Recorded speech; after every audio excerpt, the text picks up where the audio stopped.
کہ ہو ساری زندگی میرے جوڑے اٹھانے والا، ہو ساری زندگی میرے وضو کے لوٹے بھرنے والا اور جوڑے اٹھانے والا، اور ابھی مرنے کا وقت قریب ہے جائے جہنم میں۔ مصطفیٰ کے جوڑے گوارا نہیں کر سکتے تھے کہ دوزخ میں چلے، کہ وہ جو بچہ یہودی کا بچہ دوزخ سے بچ گیا وہ عمل سے بچا کہ مصطفیٰ کے جوڑوں کے صدقے سے بچا۔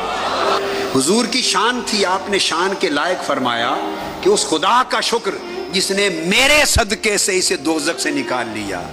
اور آقا ہم علی سبیل التنزل یہ کہیں گے اس خدا کا شکر جس نے حضور کے جوڑوں کے صدقے سے دوزخ سے نکال دیا۔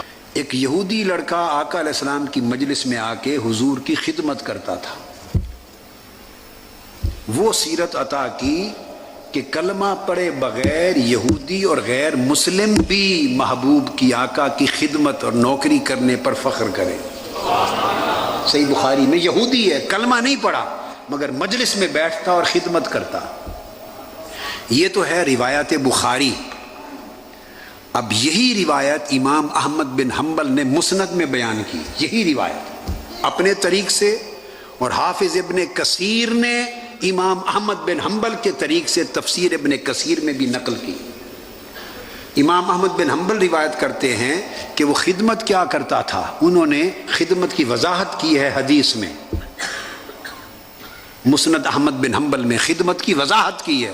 یہودی بچہ خدمت کیا کرتا تھا حضور کی مجلس میں، تو حدیث پاک میں ہے کہ حضور علیہ السلام کے وضو کے لیے لوٹا بھر کے رکھتا تھا، اور جب حضور تشریف لاتے تو جوڑے اٹھا کے گود میں رکھ لیتا تھا، اور جب اٹھ کے جانے لگتے تو دوڑ کے جوڑے پہناتا تھا، لوٹے بھرتا اور جوڑے اٹھاتا۔ یہ خدمت تھی اس کی۔ اٹھا لے مسند احمد بن حنبل۔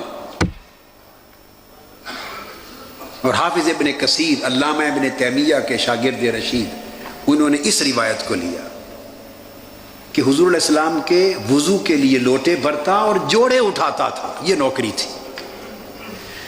دو چار روز گزر گئے، وہ نہیں آیا۔ لم یکن جبارا، سخت گیر نہ تھے، سخت مزاج نہ تھے، اس کی شرح کر رہا ہوں۔ آقا علیہ السلام نے پوچھا صحابہ کرام سے، کچھ دن ہو گئے ہیں وہ یہودی لڑکا نہیں دیکھا؟ عرض کیا یا رسول اللہ وہ بیمار ہو گیا ہے،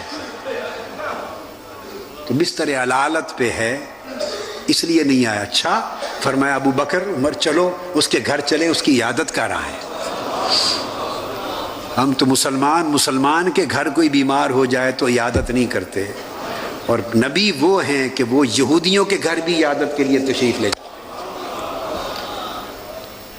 ان کے گھر تشریف لے گئے تو بخاری شریف میں آتا ہے کہ گھر تشریف لے گئے اور جا کے آقا علیہ السلام اس بچے کے بستر پر سرہانے بیٹھ گئے۔ مبارک ہو تجھے یہودی کے بیٹے، ہائے ہائے ہائے کہ تیرے بستر پہ آقا بیٹھ گئے ہیں۔ کاش اس جگہ ہم ہی ہوتے۔ آقا بستر پہ بیٹھ گئے۔ اب ہمیشہ حضور کی مجلس میں آتا تھا، واعظ سنتا، قرآن کی آیتیں سنتا، حدیثیں سنتا، نہ اس نے کلمہ پڑھا اور نہ آقا علیہ السلام نے کبھی اس کو فرمایا کہ کلمہ پڑھ لو۔ بیٹھتا حضور کی مجلس میں تھا مگر فرمایا نہیں۔ یہ آداب دعوت و تبلیغ ہیں، یہ آداب دعوت و تبلیغ ہیں، اس لیے کہ بات گفتار سے نہیں بنتی، کردار سے بنتی۔ اب اس کے گھر تشریف لائے ہیں عیادت کے لیے، تو اس کے سرانے بیٹھ کے فرمایا یہودی کے بچے کو کہ بچے میرا کلمہ پڑھ لو، اسلام قبول کر لو، کلمہ پڑھ لو۔ اس بچے نے اپنے باپ کی طرف مڑ کے دیکھا، یہ سب حدیث صحیح بخاری میں ہے اور مسند احمد بن حنبل۔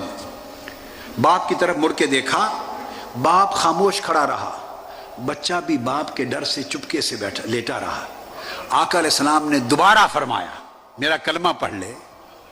اس نے پھر باپ کی طرف دیکھا، جب دوبارہ دیکھا تو تھا تو یہودی، مگر کہنے لگا بیٹے مجھے کیا تکتا ہے، ابو القاسم جو فرماتے ہیں مان لو۔ بچے یہ مصطفیٰ ہر ایک کے گھر تھوڑا جا کے دعوت دیتے رہتے ہیں کلمے کی؟ تمہارے گھر آئے ہیں آج دعوت دینے، مجھے کیوں دیکھتے ہو، کلمہ پڑھ لو۔ بچے نے کلمہ پڑھ لیا، آقا علیہ السلام خوش ہو گئے، دعا کی، تشریف لے گئے، قدم مبارک گھر سے باہر رکھا، بچے کی روح قفس انصری سے پرواز کر گئی۔ نگاہ نبوت سے دیکھ لیا تھا کہ ملک الموت پہنچ چکا ہے، روح قبض ہونے والی ہے، اور غیرت نبوت نے، غیرت رحمت نے گوارا نہ کیا کہ ہو ساری زندگی میرے جوڑے اٹھانے والا، ہو ساری زندگی میرے وضو کے لوٹے بھرنے والا اور جوڑے اٹھانے والا، اور ابھی مرنے کا وقت قریب ہے، جائے جہنم میں۔ مصطفیٰ کے جوڑے گوارا نہیں کر سکتے تھے کہ دوزخ میں چلے۔ تو حدیث پاک کے لفظ ہیں، آقا علیہ السلام ادھر گلی میں نکلے اور ہاتھ اٹھا کر فرماتے جا رہے تھے، الحمدللہ الذی انقذہ اللہ بی من النار، اس اللہ کا شکر ہے جس نے میرے صدقے سے اس بچے کو دوزخ سے نکال لیا۔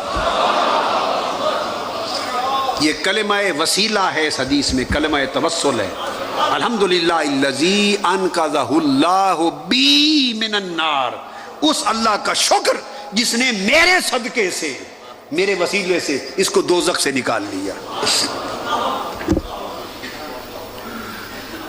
اب یہاں ایک بات کہنے کی جسارت کروں گا، آقا علیہ السلام کی تو شان یہی تھی جو آپ نے فرمایا۔ آقا اجازت ہو تو ہم غلام بھی کچھ عرض کر دیں اسی موقع پر۔ حضور کی شان تھی، آپ نے شان کے لائق فرمایا کہ اس خدا کا شکر جس نے میرے صدقے سے اسے دوزخ سے نکال لیا۔ اور آقا ہم علی سبیل التنزل یہ کہیں گے، اس خدا کا شکر جس نے حضور کے جوڑوں کے صدقے سے دوزخ سے نکال لیا، جو حضور کے وجہ سے، حضور کے صدقے سے دوزخ سے نکلا۔ وہ صدقہ تھا کیا؟ کوئی تہجد پڑھتا تھا، نماز پنجگانہ پڑھتا تھا؟ وہ تو سرے سے یہودی تھا، اس نے تو پوری زندگی کلمہ ہی نہیں پڑھا، نماز سیکھی نہیں، ایک عمل نہیں کیا۔ تو بتائیے اب دوزخ سے اگر بچا تو کس شے نے بچایا؟ ایک جھگڑا چلتا رہتا ہے مسلمانوں کے درمیان کہ محبت مقدم ہے یا عمل مقدم ہے۔ کیا جھگڑے ہیں! ایمان کی معرفت سے محرومی ہے اور کچھ نہیں ہے، کہ محبت مقدم ہے یا عمل اور اتباع مقدم ہے۔ میں تو نہ کسی کو مقدم کرتا ہوں نہ کسی کو مؤخر کرتا ہوں۔ اس حدیث کا نقطہ سمجھا دیتا ہوں، فیصلہ آپ کر لیجئے کہ وہ جو بچہ، یہودی کا بچہ دوزخ سے بچ گیا، وہ عمل سے بچا یا مصطفیٰ کے جوڑوں کے صدقے سے بچا؟ اس کو دوزخ سے نکال کر جنت میں کس نے بھیجا؟ کوئی نماز پڑھی تھی؟ بولیے۔ حج کیے تھے، روزے رکھے تھے، تسبیح کی تھی، دعوت اور تبلیغ کی تھی، مسجدیں بنائی تھی، اللہ اللہ کیا تھا؟ وہ تو اس لمحے روح پرواز کرنے سے 1 منٹ قبل تک یہودی تھا، موت سے 1 منٹ پہلے تک یہودی تھا، کلمہ ہی نہیں پڑھا تھا۔ اور عمل کیا کیا؟ صرف کلمہ پڑھا، نہ ابھی صحت یاب ہوا، نہ جا کے کوئی شریعت سیکھی، نہ نماز روزہ کیا، غسل بھی نہیں کیا، بستر پر لیٹے لیٹے کلمہ پڑھا، روح قفس انصری سے پرواز کر گئی۔ اس لیے حضور نے فرمایا کہ اس خدا کا شکر کہ جو صرف میرے صدقے سے اس کو جنت میں لے گیا۔ اب وہ جو حضور کی وجہ سے جنت میں گیا، وہ وجہ اس کی کون سی خدمت بنی؟ بولیے۔ بس حضور کی ذاتی نوکری۔ اے اہل اسلام، اے اہل عالم اسلام، مادیت کا دور ہے، خدا و مصطفیٰ سے دوری کا دور ہے۔ میں صرف ایک ہی سبق، میری عمر بیتی دیتے دیتے دے رہا ہوں، دیتا رہوں گا، فقیرانہ آئے صدا کر چلے، میاں خوش رہو ہم دعا کر چلے۔ اور یہی سبق دیتے دیتے ہم بھی چلے جائیں گے، مگر ایک ہی بات پلے باندھ لو، سارے عمل کام کی شے ہے، مگر وہ کام تب آئیں گے جب پہلے مصطفیٰ کی غلامی ہوگی، حضور کی محبت ہوگی، حضور کی نوکری ہوگی، حضور کی ذات سے نسبت ہوگی۔